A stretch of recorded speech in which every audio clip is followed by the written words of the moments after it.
Good morning students.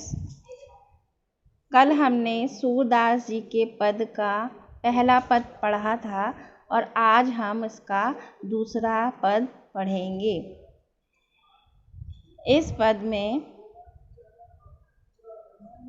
गोपियाँ उद्धव से कह रही हैं, मन की मन ही मांझ रही।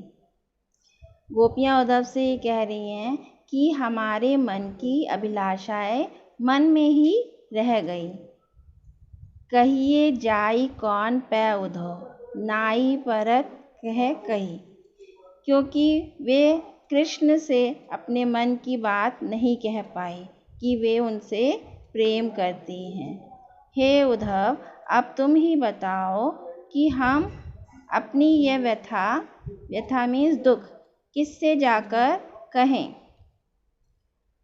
अवधि आधार आस आवन की तन मन विथा सही। अब उनके आने की आशा ही हमारे जीवन का आधार थी, लेकिन उन्होंने उस आधार को हमारे दुखों में बदल दिया। अब इन जोग संदेशनु सुन सुनी विरहनी विरह बढ़ी। और अब उनके द्वारा ये जोग संदेशा जो आपके साथ भेजा गया है उसको सुनकर तो हमारे इस विरह की अग्नि जो है और ज़्यादा ही भड़क गई है। चाहती होती गुहारी जितते उतते धार बही।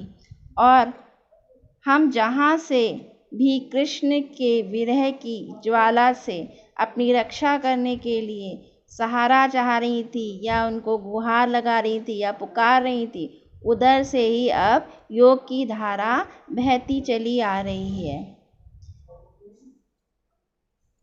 सूरदास अब धीर दही क्यों मर ज्यादा ना लही।